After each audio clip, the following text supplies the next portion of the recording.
Avis vascular centre మన దేశంలోనే the best varicose vein hospital.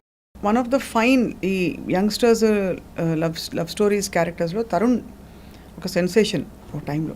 Tarun ఎందుకు తర్వాత ఫేడ్ అవుట్ అయ్యారు? అంటే నేను తర్వాత భలే దొంగలు కూడా మళ్ళీ ట్రై చేసి, భలే దొంగలు కూడా చాలా ఎంటర్టైనింగ్ ఫిల్మ్. అందరూ అనుకుంటారు అది బంటి ఆర్ బబ్లీ అని, కానే కాదు. వికీపీడియాలో అలాగే ఉంది, రీమేక్ ఆఫ్ బంటి. అదే చెప్తున్నా, అసలు ఎవరు సినిమాలు చూడకుండా రాసేస్తున్నారండి. తప్పు ఏంటంటే బానీ అండ్ క్లైడ్ అని 1969లో ఫిల్మ్. బానీ అండ్ క్లైడ్ అయ్యో అసలు ఫేమస్. బానీ అండ్ క్లైడ్ని వాళ్ళు తీశారు. జీన్ హ్యాక్మన్ బదులు అమితాబ్ గారు చేశారు. నేను జీన్ హ్యాక్మన్ బదులు జగపతి బాబు గారిని ఇక్కడ. సో కానీ మన స్టోరీ వేరు, వాళ్ళ స్టోరీ వేరు.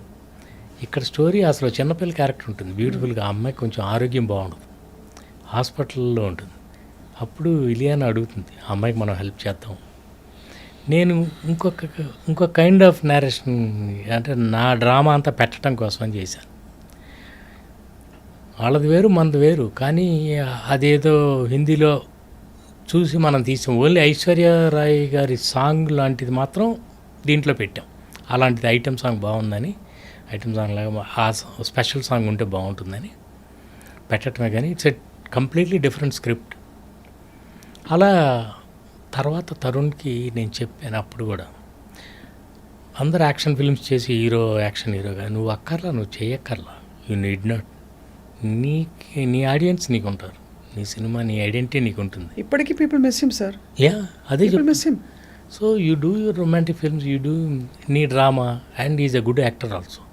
నేను అప్పుడు ఎగ్జాంపుల్ కూడా చెప్పేవాడిని. ఓ పక్కన అమితాబ్ బచ్చన్ గారి సినిమాలు ఆడుతుంటే అమోల్ పలేకర్ గారి చిన్న చిన్న సినిమాలు పెద్ద హిట్లు, చోటీ సి బాత్, అట్లా అలాంటి ఎన్ని క్లాసిక్స్ అన్నమాట.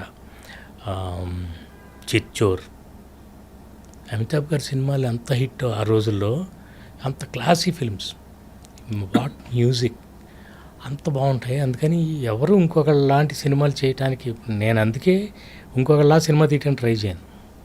నాకు నచ్చిన స్క్రిప్టే, నాకు ఇష్టం వచ్చినట్టే దాన్ని ప్రాపర్గా చేయడానికి ట్రై చేస్తాను. సో అప్పుడు తరుణ్ యాక్షన్ ఫిల్మ్స్ కోసం వెయిట్ చేస్తే నాకు ఫీలింగ్. తర్వాత తను ఒక ఇది కూడా చేసినట్టు 2-3 సినిమాలు లేవు, బట్ అవన్నీ చేయక్కర్లేదని నా ఫీలింగ్. కానీ is a very intelligent boy. తను ఏదో ఈజ్ ప్రాబ్లీ వెయిటింగ్ ఫర్. కొన్నిసార్లు కుదురుతాయండి, తను తప్పని కూడా మనం చెప్పలేం, కొన్ని కుదరవు, సెట్ అవ్వలేదు అంతే, చెప్పలేము. Any time anybody can come back. అవును, వి ఆల్. అంటే ఇప్పటికే అనిపిస్తుంది, రోజారమణి గారితో మాట్లాడినప్పుడు కూడా వారు కూడా అదే అంటారు, వీళ్ళు మంచి స్క్రిప్ట్ కోసం వెయిటింగ్ అని చెప్పి. Is there a possibility sir Vijay Bhaskar garu Tarun కాంబినేషన్లో? It all depends on the script. Any time anything can happen. Script కరెక్ట్గా సెట్ అయితేనే. నేనేమంటానంటే స్క్రిప్ట్ ఆల్రెడీ పిలుస్తుంది. వీడిని అలాగే పిలిచింది కమల్ని. ఆల్రెడీ సినిమా స్టార్ట్ అయిపోయింది, వాడికి కూడా తెలుసు 2-3 జరగాల్సింది అయిపోయింది. ఇది చేద్దామన్న ఉద్దేశం కూడా అనుకోలే, అలా కుదురుకుంది అంతే.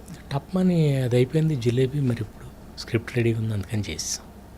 కుదిరితే కొన్ని అలా సెట్ అవుతాయి. అవును సార్. అలాగే సార్, కాస్టింగ్ విషయంలో ఇంకొక ప్రశ్న, మీరు ఏమనుకోకపోతే సార్. Not at all. అందరూ కొంచెం హెసిటేట్ చేస్తారు కట్రీనా కైఫ్ గారిని కాస్ట్ చేయడానికి. ఆవిడ ఎంత చూడడానికి ఎంత బాగుంటారో, ఆవిడకి యాక్టింగ్ రాదని కొంతమంది ఫీల్ అవుతారు. ఇది నాకు తెలియదు sir, I'm not competent to judge, only as an audience I can enjoy your. But కొంతమంది డైరెక్టర్లు ఫీల్ అవుతారు. మీరు అంటే did you have a difficult time ఆవిడని డైరెక్ట్ చేయడం? అయ్యో మామూలుగా కాదు, వెరీ డిఫికల్ట్ టైం. కానీ నేనేమంటాను, she's a very hard working girl. Shakespeare గారి కొటేషన్ ఒకటి ఉంటుంది, he who knows and knows that he knows is a wise man, seek him. He who knows and knows not that he knows is asleep, wake him. Ade. He who knows not and knows that he knows not is a child, teach him. He who knows not and knows not that he knows not is a fool, shun him. So she is a child అయితే. తనకు తెలుసు, అది correct మాట చెప్పారు. తనకు తెలుసు, తనకు తెలియదని, అది గొప్ప జ్ఞానం. ఠాగూర్ గారు ఏమంటారు, రవీంద్రనాథ్ ఠాగూర్ గారు, the greatest knowledge is to know what you don't no. Correct sir. తనకు తెలుసు, నాకు రాదని. అట్లా హార్డ్ వర్కింగ్ అని నేను ఎందుకన్నా అంటే, ప్రతి మైన్యూట్ డీటెయిల్ అడిగి తనకు, అంటే బాడీ లాంగ్వేజ్ లేదు అసలు. ఫస్ట్ ఆఫ్ ఆల్ ఒకసారి నేను సరిగ్గా కూర్చో, పళ్ళు టీక్కరు, గ్రాండ్ ఫాదర్ ఉన్నారు పక్కన, కొంచెం సరిగ్గా నువ్వు సర్దుకొని కూర్చో తెలియదు తనకు అదే. అంటే వాళ్ళు they brought up in different atmosphere. Telugu అమ్మాయి ఎలా ఉంటుంది అనేది లేదు. ప్రిన్సెస్గానే ఉండాలి, రాయల్గా ఉండాలి, కానీ చాలా మర్యాదగా, చాలా లవబుల్గా ఉండాలి. అట్లా ఆ అమ్మాయిని తీసుకొచ్చి ఫస్ట్ మీ చాయిస్ అయినా సార్? యా, యాక్చువల్లీ నా చాయిస్ కాబట్టే ప్రొడ్యూసర్కి అంత టఫ్ అయిపోయింది. ఆ అమ్మాయిని ఒక యాడ్లో చూశాను, చాలా బాగుంది ఈ అమ్మాయి, పిలిచాం, కథ చెప్పాను, ఓకే, నేను ముంబై వెళ్ళాను, అంతా అయిపోయింది. తర్వాత అమ్మాయి రాదు, ఒప్పుకోవట్లే, ఇక్కడికి పిలిచాము, మామూలు ఫోటోషూట్ కూడా చేశాం వెంకటేష్ గారితో. చేస్తే తర్వాత వెళ్ళిపోయింది సైలెంట్. వీళ్ళు అడ్వాన్స్ ఇస్తుంటే కూడా తీసుకోవట్లే. వీళ్ళు లేదని వేరే అమ్మాయిని చూసాం, ఎంతోమందిని మీ సోకాల్డ్ బ్యూటీ క్వీన్స్ అందరినీ ఇక్కడే పిలిపించారు. సురేష్ గారు మొత్తం అందరినీ అక్కడే రామానాయుడు స్టూడియోలో అందరితో ఫోటోషూట్. సో నాకేమో ఆ అమ్మాయి మీదే ఉంది.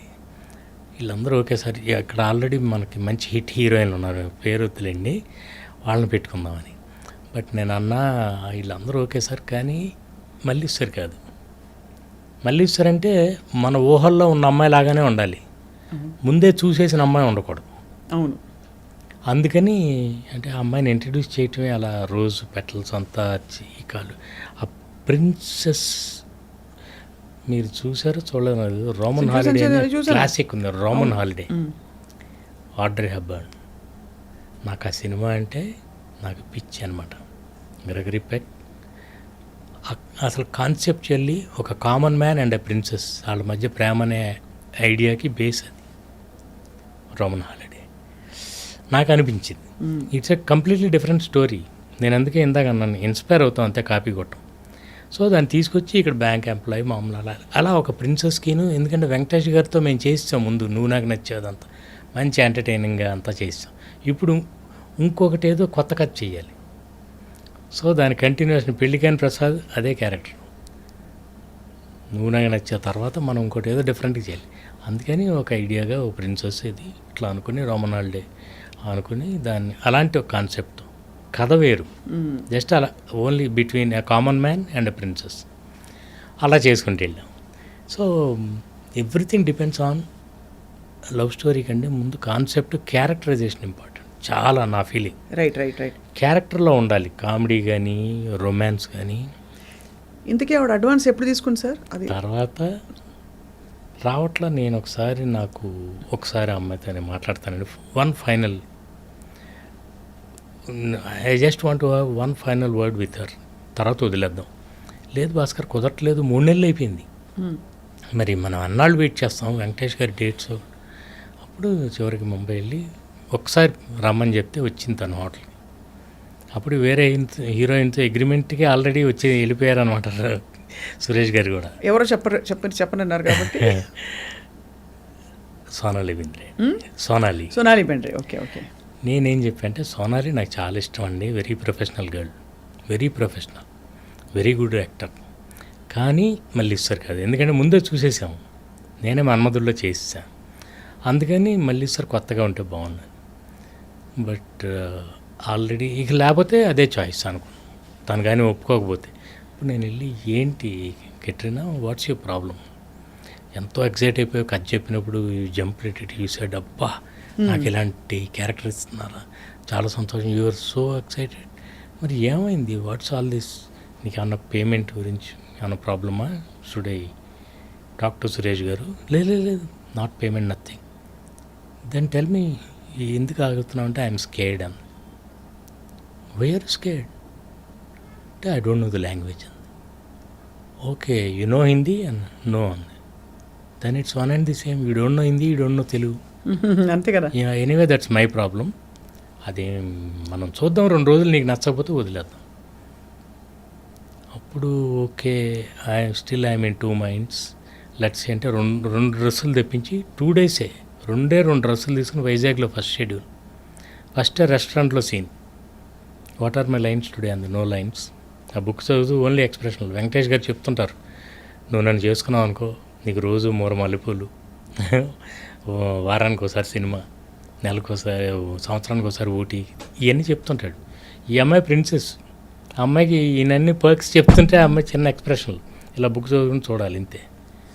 రెండో రోజు కొంచెం కంఫర్టబుల్గా if this is how it's going to be then I'm fine అంది, నాకేం ప్రాబ్లం లేదు.